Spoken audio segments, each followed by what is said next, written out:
U.S. Secretary of State Colin Powell spoke today about Iraq and the future of the Middle East. He's attending a conference of the World Economic Forum in Jordan. This conference on the Middle East started yesterday and runs through tomorrow. The World Economic Forum is an independent international foundation based in Geneva, Switzerland. Members and friends of the World Economic Forum, Mr. Secretary, it gives me tremendous pleasure to cordially welcome you to this first extraordinary annual meeting of the World Economic Forum. Your early and enthusiastic endorsement of this initiative 7 weeks ago was crucial in building the necessary support for making this gathering a success as it seems to be today.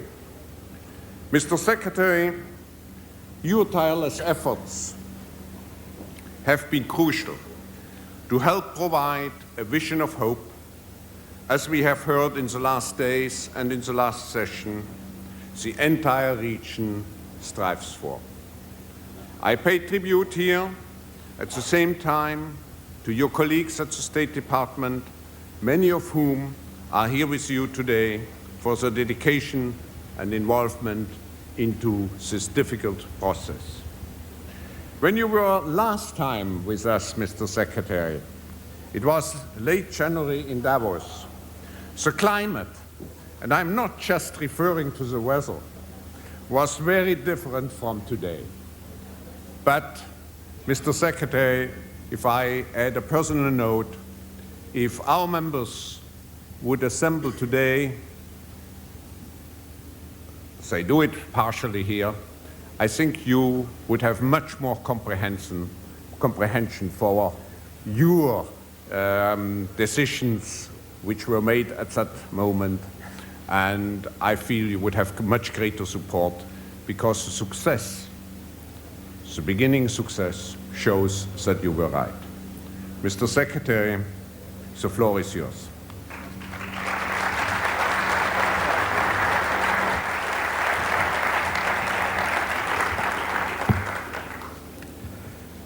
Thank you very much, Klaus, for your kind and generous and gracious introduction.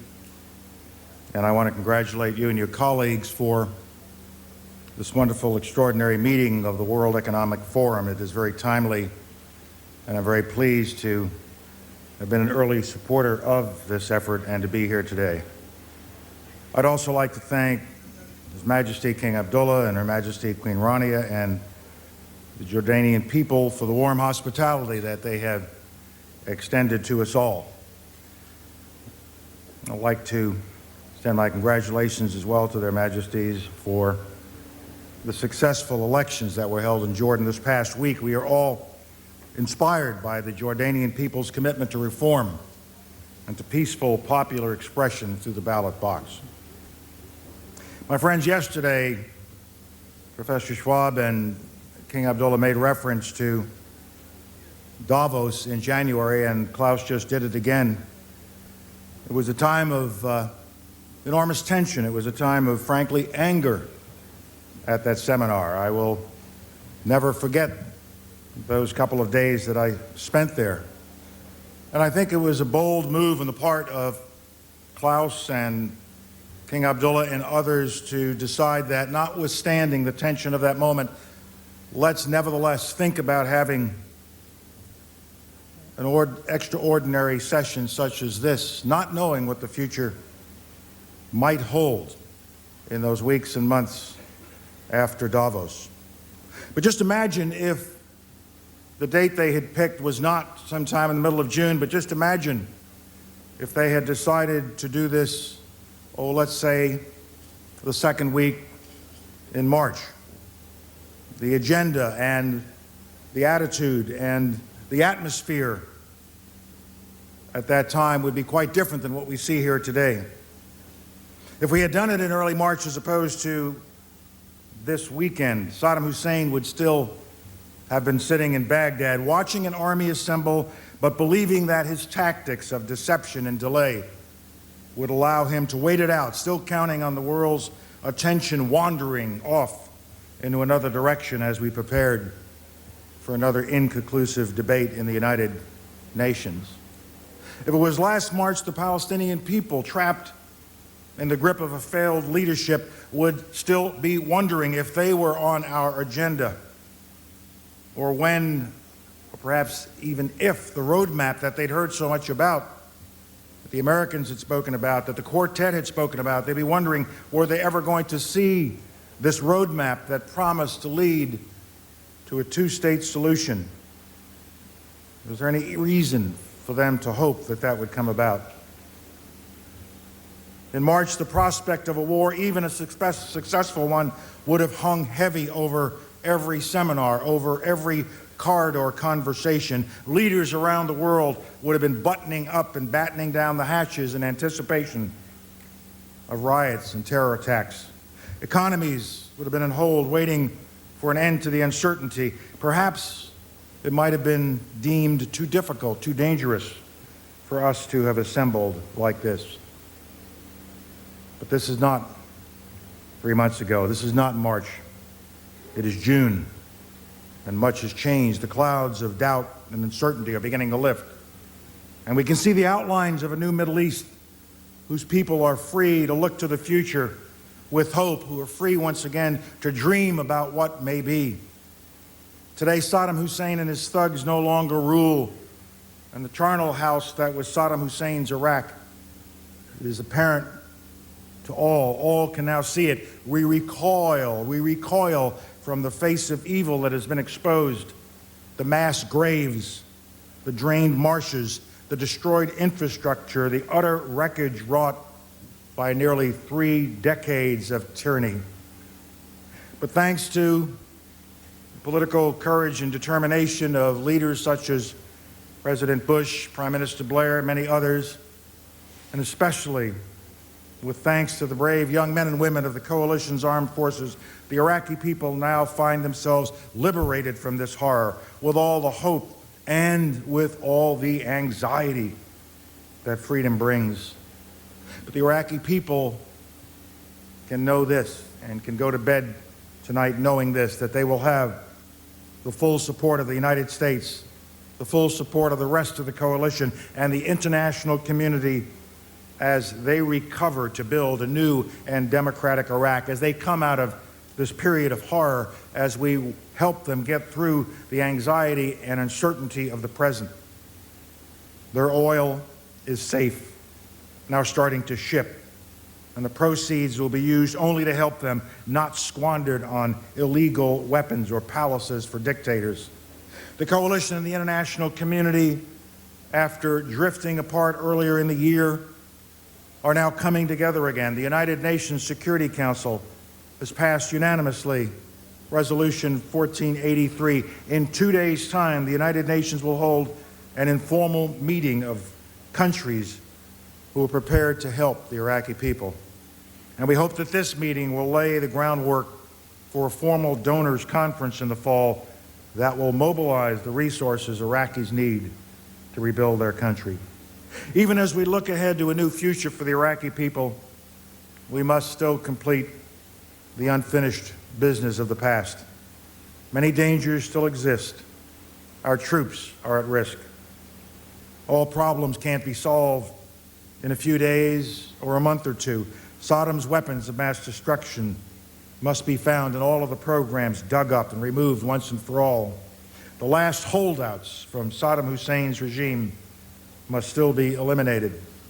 The degradation and discrimination of 30 years of misrule must be corrected. Helping Iraqis to rebuild their country will be very hard work, with success measured one difficult step at a time. The United States has sent one of our most able public servants, Ambassador Jerry Bremer, to lead this effort, assisted by individuals drawn from throughout the United States and from other parts of the world. A great team has come together, and you heard from him earlier today.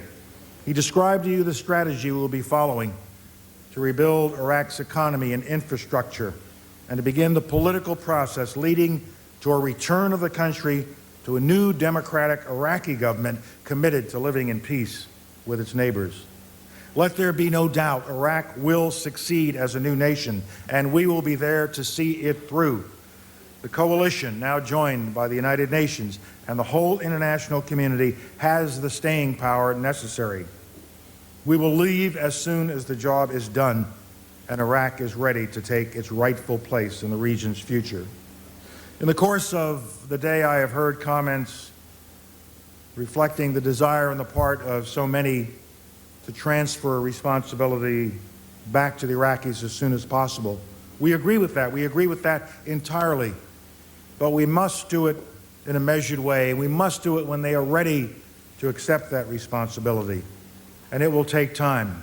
And I ask you all to have patience. But as you see, Jerry Bremer is already hard at work introducing Iraqi civil society to the rest of the international community, sending them to New York in a delegation, bringing them here, bringing media from Iraq out for the first time in how many decades in order to speak freely with individuals here at this marvelous conference, and to take that message back to the Iraqi people and to deliver it freely without censorship, to let the Iraqi people know that we care and will be there for them.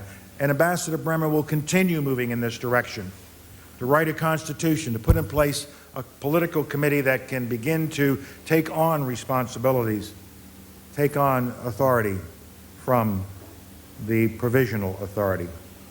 With the liberation of Iraq behind us, the Middle East can be a region of peace. It can be a region where the Palestinian and Israeli people at last see a path through to the end of the bitter conflict which has wrecked their hopes far, far too long. It can be the region that President Bush described almost exactly 1 year ago now, a region where two democratic states, Israel and Palestine, live side by side in peace, security, and dignity. The United States, working with our partners in the Middle East Quartet, the Russian Federation, the European Union, and the United Nations, developed a roadmap to achieve this vision. The roadmap offers a practical pathway for Israelis and Palestinians embedded in a continuing commitment to comprehensive peace and progress on all tracks. We are interested in the Israeli-Palestinian track, but we are just as interested in finding a comprehensive solution that will include Syria and Lebanon. The roadmap builds on a broad foundation, including UN Security Council resolutions 242, 338, 1397, Madrid, and the principle of land for peace, and it builds on the initiatives of Saudi Crown Prince Abdullah as endorsed at the Beirut Arab Summit. We waited for a new Palestinian leadership committed to peace. And on April 29th, the Palestinians gained that leadership with the confirmation of Prime Minister Abbas and his cabinet. The stage was set. True to his word, President Bush, in the name of the quartet, presented the roadmap to the parties immediately, right away. We wanted to get on with it. And then, just a little over 2 weeks ago, on the shores of the Red Sea, President Bush moved this vision an important step closer to reality, putting the full weight of his office and his personal leadership behind this historic effort. President Bush challenged all parties to live up to their obligations for peace. At Sharm el-Sheikh, Arab leaders stood with the president and committed themselves to support the roadmap with words and deeds. I'll never forget the strong statement that was made, a statement that I repeat over and over to audiences around the world to show the commitment of the Arab states. Quote, "The culture of extremism and violence in any form or shape, from whatever source or place, regardless of justification or motives, had to end." So too was the pledge that they made to prevent support from reaching terrorist groups that continued to foment terror and violence. It was an important moment for the world. We were deeply appreciative of the commitment made by the Arab states at Sharm el-Sheikh. A day later at Aqaba, a moment we'll never forget, a scene we will never forget. There we saw the prime ministers of Israel and the Palestinian Authority standing alongside King Abdullah and President Bush, all giving that consistent theme in their presentations that violence must end, and they committed themselves to real steps to achieve the promise of peace for their people. This, too, will be very hard work. I returned to meet Prime Minister Sharon and Prime Minister Abbas 2 days ago to urge them to move forward. We spent our time on this occasion not on esoteric subjects, not on rhetoric, but on practical details of implementation. How to stop terror and violence, how to transfer security responsibility in Gaza, how to restore dignity and bring tangible improvements to the daily lives of Palestinians. At the President's direction, I will be returning often, as will my colleague, Dr. Condoleezza Rice, the President's National Security Advisor. Our team is in place here. Ambassador Wolf leading our new monitoring group. Ambassador Burns, who was on the stage a few moments ago, will also be spending a lot of time in the region in order to help the two parties talk to one another, dialogue with one another, begin coordination with one another again on security matters, on access matters, on all the matters that have to be dealt with as the two sides move forward down the path laid out by the roadmap. I was pleased also 2 hours ago to meet once again with my partners in the quartet and reaffirm our collective determination to implement the roadmap and to help the parties implement the roadmap and to do everything we can do to isolate the violent extremists who threaten our path to peace. Let me at this moment thank my quartet colleagues, Secretary General Annan, Foreign Minister Ivanov, Foreign Minister Papandreou, High Representative Solana, and Commissioner Patton for their steadfast support. Over the past year, I have relied on them, relied on the quartet process to keep the international community unified behind this effort. We have no illusion about how hard it's going to be. We can see it every day with some incident taking place on one side or the other. We have no illusion about how hard it will be to move forward in the presence of that kind of action. We had no illusions at Sharm el-Sheikh and Aqaba, but the other thing we knew is that we had no choice. Where else can we go? What else will we do? What choice do we have but to move forward now with this roadmap, with this total commitment of the international community, with all of these leaders standing together at Aqaba and saying, we are committed, we are obliged, we will move forward. So as these incidents come along, we will regret them, we will have to deal with them, but we must keep moving forward. The people of the region expect it, demand it, and we must meet their hopes, their dreams, and their aspirations. And I can assure you today that the United States will be there for them. The United States will not shrink from the demands of this important effort that we are embarked upon. Our focus on hope in Iraq and in the roadmap to achieve peace between Israelis and Palestinians are just one part of our Middle East strategy. Because the borders of the Middle East extend beyond liberated Iraq, beyond Israel and Palestine coexisting in peace and security. Indeed, from the Straits of Gibraltar to the Strait of Hormuz, we see a renewal of hope. We are here in June not talking of war, but of promise, the promise of a Middle East where civil society grows from the ground up, where pressure for economic reform builds from inside the region itself, and where hope leads to real progress toward greater democracy and economic freedom, not just more empty rhetoric. Yes, our optimism is real, but we are not naive. There are no guarantees that the fragile promise of peace and progress and reform will flourish. This region is littered with the wreckage of dashed hopes and missed opportunities. But there is a new attitude in the region. I can sense it. Despite all the difficulties, I can sense it. I see it at this conference. I feel it in this room. I saw it in the presentations that were made just before me by the leaders who were assembled here.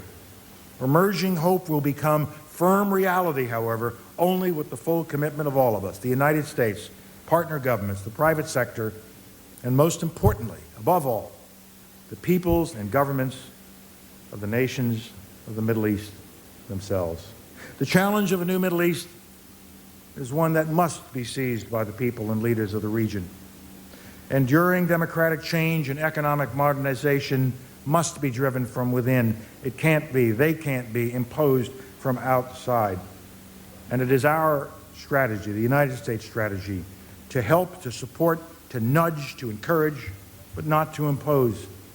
Imposition would be impossible, would not be right. The impetus for change must come from within. The hard truth as we enter the 21st century is that countries that do change, countries that adapt, countries that open up, countries that take the economic and political initiative and the hard decisions driven by those initiatives, those countries will prosper. And those that don't, those that pretend that there is another way, those that want to keep themselves closed up, those who do not join this wave of the future will fall farther and farther behind. In the new century, growth will be based on information and opportunity. Information drives markets, ensures a rapid reaction to health crises like SARS, and brings new entrepreneurial opportunities to societies throughout the region. The keys to prosperity in an information economy are education, individual creativity, and an environment of economic and political freedom. An environment of economic and political freedom is a sine qua non for the kind of progress that we are talking about. Information technology, the power of the internet. And let me give you an example of what it can do. And my example does not come from Silicon Valley or some wireless advanced economy of Europe. It comes from Bangladesh, a country I visited just 3 days ago. In the course of my meetings in Bangladesh, I spoke with the Minister of Science and Information and Communications Technology, Dr. Ahmed Moyen Khan. And he's putting all government services online, e-government, e-business. But more importantly, he is determined to make sure that every town and village in Bangladesh, that poor country, that country with such a large population and such desperate need, he is going to make sure that every village and town in Bangladesh has access to the internet, has access to that marvelous store of knowledge and information up in the ether, waiting to be brought down to educate youngsters, to provide opportunities, to bring in the knowledge of the world, to help the most desperate people in the world.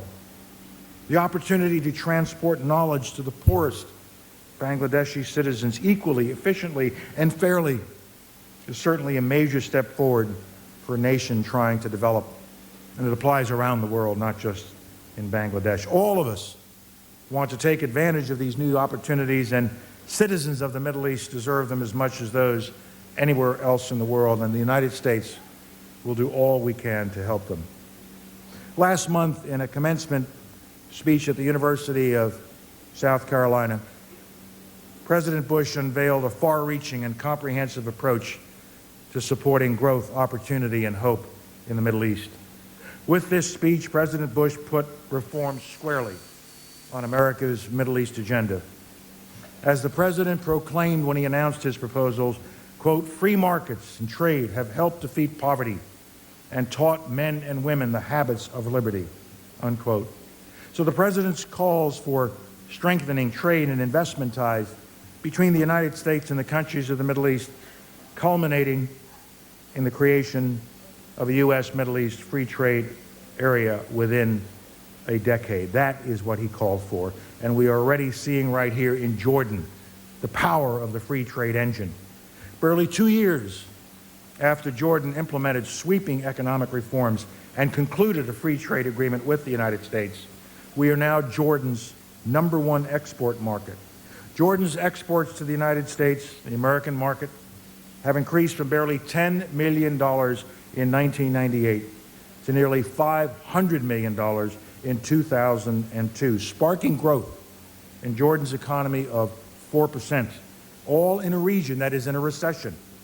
In human terms, some 30,000 more Jordanians have jobs today because of the power of trade and because of economic reform. Economic reform and freer trade. That is a combination that works in Jordan, a combination that we want to spread throughout the Middle East. My colleague, Ambassador Bob Zoellick, our trade representative, will be here tomorrow and speak more about the exciting prospects for harnessing the power of trade. Suffice it to say that we are pursuing free trade agreements not merely for their own sake, but as the best way to generate wealth in countries that desperately need that generation of wealth to bring their people out of poverty and despair. But trade alone is not enough to bring prosperity and freedom.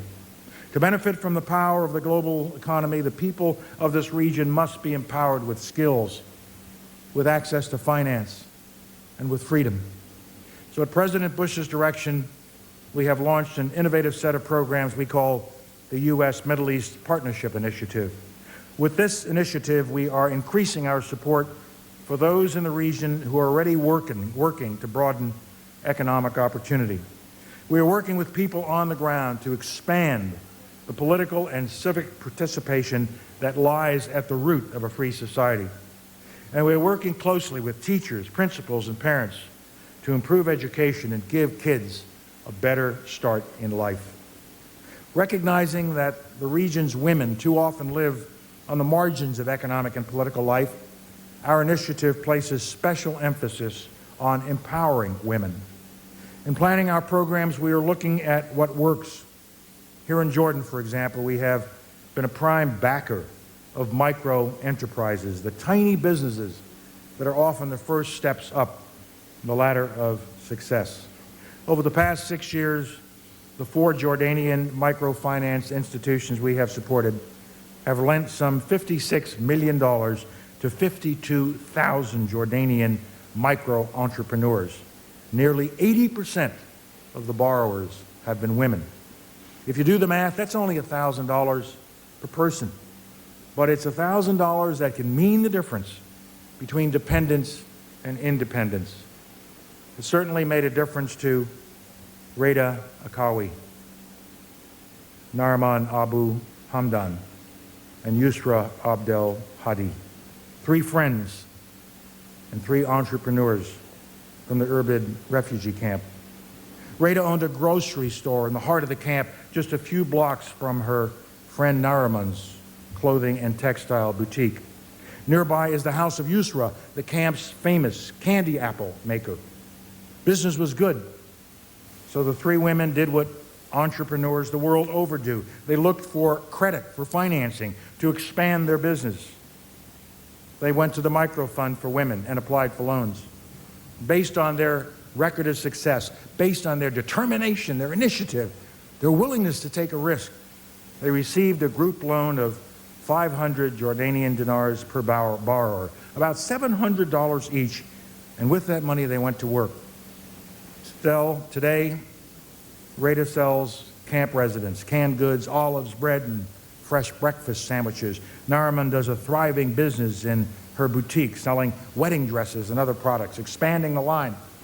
And Yusra has started 2 more businesses, expanding her entire enterprise, selling fresh vegetables and providing fillings for mattresses and pillows. Where I'm called for a person like that, it's called a serial entrepreneur. That, my friends, is the power of hope. That is the power we want to multiply 1,000-fold throughout the Arab world. Our partnership initiative has already begun to touch people's lives. We already have some 40 projects underway. To create more Radas and Narimans and more Yusras, we have brought 20 Arab women entrepreneurs to the United States to attend the Department of Commerce's first Middle East Executive Training Program. In September, we'll bring over more, this time focusing on healthcare opportunities. And when they have finished their training and taken their skills back home, we will bring over more and more and more. To support women's political empowerment, we invited 50 Arab women political leaders to the United States to observe last fall's midterm elections.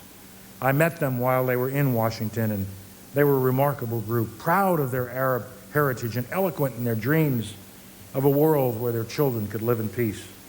And they were only the first of many such political leaders we will help to find their voices in their own societies. To promote the rule of law, we are planning to set up a regional forum on judicial reform. I am delighted that the United States Supreme Court Justice Sandra Day O'Connor has agreed to lead a team of distinguished American jurists to Bahrain for the first forum this fall.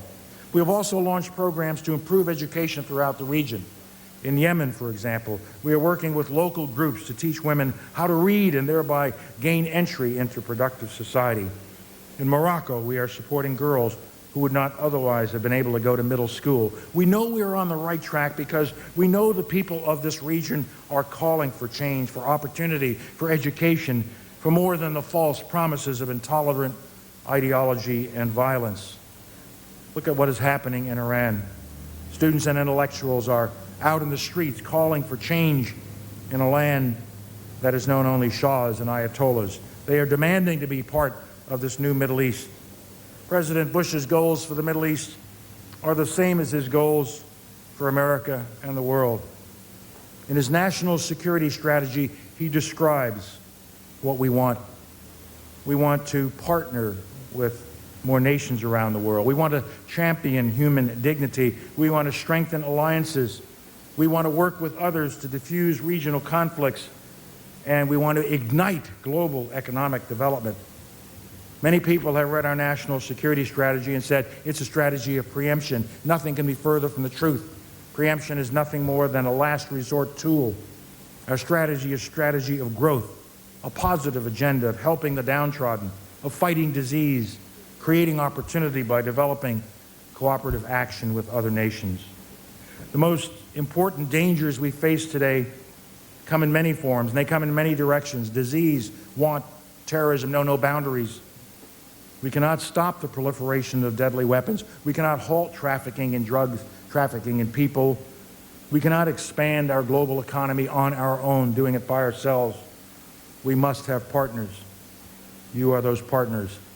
America welcomes the partnerships that we plan to strengthen and create as we move forward. United in partnership, we can achieve historic goals. I believe we can achieve the President's vision of a new Middle East, a Middle East at peace, where Israelis and Palestinians lead normal lives, a Middle East of participation and prosperity. So how should we together travel to this hopeful future? By reaching out and embracing it, by seizing the opportunities of the modern world, education, technology, political participation, democracy, and economic freedom. Sounds like a radical American or Western idea, doesn't it? Sounds like we're trying to transform the Muslim world, doesn't it? But it's not. It's a radical Arab idea. The radical idea contained in the Arab Human Development Report that you're all familiar with. That report makes it clear that embracing the new Middle East doesn't mean giving up your faith. It makes it clear that there is no conflict between democracy and faith, whatever your faith may be. It makes it clear that everyone in this holy region deserves a fair chance in life. We will work with the governments and peoples of the region who want to build a new future. We offer our partnership. We offer a hand of change. We offer hope. We offer hope. I'm so pleased that this conference is so different from Davos. We can talk about economic development, not the prospects of war or UN resolutions or things of that nation. We can talk about peace. We can talk about what we want to do for our children. What a delight to see the change that has occurred over the last several months. The United States is here to offer hope. And what better place is there to commit ourselves to building a future of hope than here in Jordan, a land of hope? We meet not far from Petra, where 2,000 years ago, the Nabateans literally carved the city out of the living rock and turned it into a prosperous trading center on the route between Europe and the East. We meet near Aqaba, where earlier this month, Prime Ministers Sharon and Abbas so boldly pledged themselves to bring about peace based on President Bush's vision. And we meet in the Hashemite kingdom of Jordan, where His Majesty King Abdullah is a worthy successor to the legacy of his father, King Hussein, and his great-grandfather, the first King Abdullah. These great leaders set the standard for courage in the cause of peace. Today, my friends, let us set the standard for courage in the cause of hope hope for all of God's children of all faiths who call the Middle East their home. Thank you very much.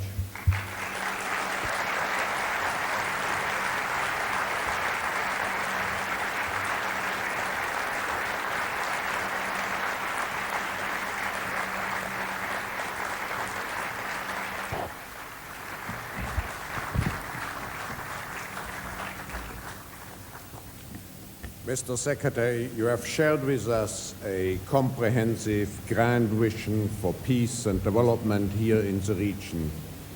As it is the tradition of the World Economic Forum, we may take one or two questions. Can I ask you? Is there any questions? So, yes, here. Mr. Secretary, Ahu Özgür from CNN Turk in Istanbul, Turkey. You very briefly mentioned what's going on in Tehran and in Iran. Can you specify what U.S. policy towards Iran will be in the next month or months ahead? With respect to Iran, we have made it clear that we disapprove strongly of their continued support for terrorist organizations and terrorist activities.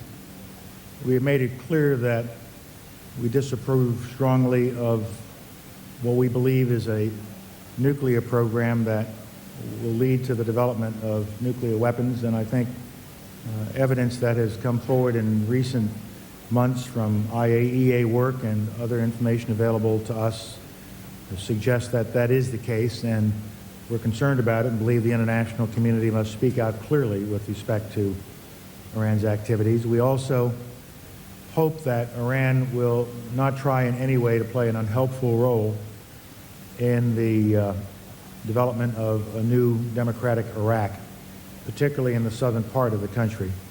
And so we convey these messages strongly to Iranian authorities. With respect to what's actually happening within Iran, we are seeing young people speak out, marching, demonstrating, because they're not satisfied with the leadership they're receiving, either their political leadership or the leadership coming down from the religious leaders of the country.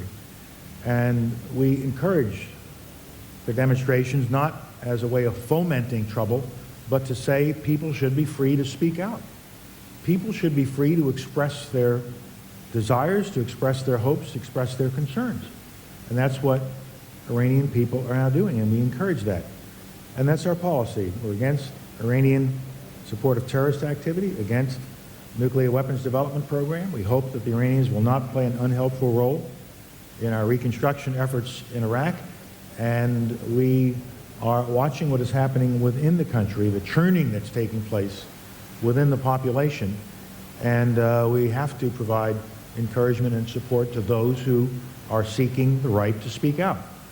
But for some to go beyond that and say the United States is getting ready for something aggressive or looking for another place to have a conflict, it's absolutely wrong. We are being very careful in our words and our actions, and the elements I've just laid out to you constitute American policy. One more question. So there's one in the back.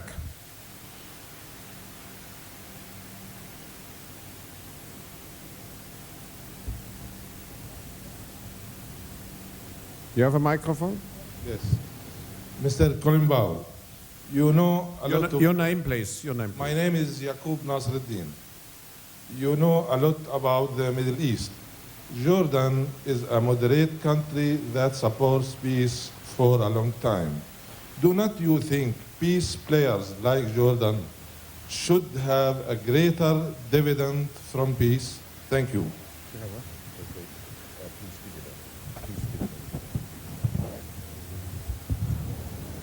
I'm very pleased that Jordan has played such an effective role in the cause of peace. And we work very closely with our Jordanian friends to make sure that we support their economic development and their move toward a more pluralistic society and the elections they've held. We try to be as supportive as we can.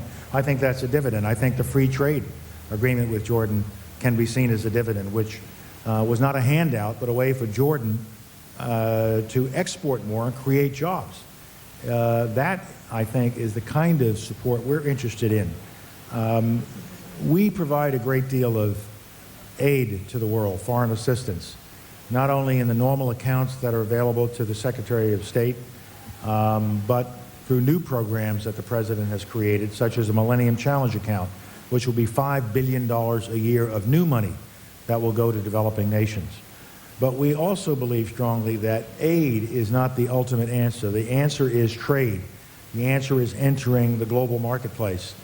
And aid should be used to help countries develop their infrastructure, to help them develop their civil society, to help them educate their young people, and to prepare these countries for participating in that global marketplace so that they can get the trade that will help them to grow and help them to alleviate conditions of poverty and despair. And Jordan, I think, is on the right track, has been on the right track, and I think the Jordanians would say that they have benefited in the form of a dividend from the support they have provided to the cause of peace and to the United States in so many ways. Mr. Secretary, dear friends, we have to come to an end. You have shared with us your vision, and if we would do a polling, I would say a large majority would support your mission. And I also would say a large majority, if not everybody in the room, would engage to help in order to inactivate this vision. Now, there are still some cynics out, and imagine, Mr. Secretary, you would have here only cynical people. What would be your message to them? Cynicism is a disease. Everybody needs to have an attitude of optimism, an attitude of hope, an attitude that says there is no problem that is insurmountable. There is no setback that comes along that can't be overcome with determination and with getting into the battle again. I'm not a diplomat. I didn't come out of a think tank. I'm a soldier, as all of you know, and I was a soldier for 35 years. And I'm conditioned by my training. And my training over those 35 years, and having been in battle and having been responsible for sending men and women into battle, and having been a platoon leader and having been chairman of the Joint Chiefs of Staff in that 35-year career, I've had many instances in my life where there have been setbacks in battle. And what you do is you learn from the setback, and then you get back into the conflict the next day. I don't want cynics around me because they keep us away from the goal that we are trying to achieve. It's easy to stand up and say the roadmap won't work. Oh, there was another incident. Isn't that a setback? Doesn't that mean that this is all going off track? Spare me from these kinds of cynics and this form of cynicism.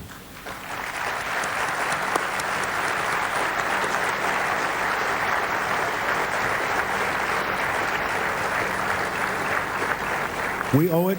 We owe it to the Palestinian people. We owe it to the Israeli people. We owe it to the Iraqi people to make sure that they have a better life, that they can live in peace. We owe it to each and every one of them that they have food on their table, a roof over their head, hospital care when they need it, an education for their children, and we owe each and every one of them, and we owe everyone in the Middle East. We owe everybody in the world. Everybody in the world should have leaders who are positive, who are not interested in cynicism, who are optimistic about the future, and who work for that future, not whine about the future, and not whine about the present and all the problems we have.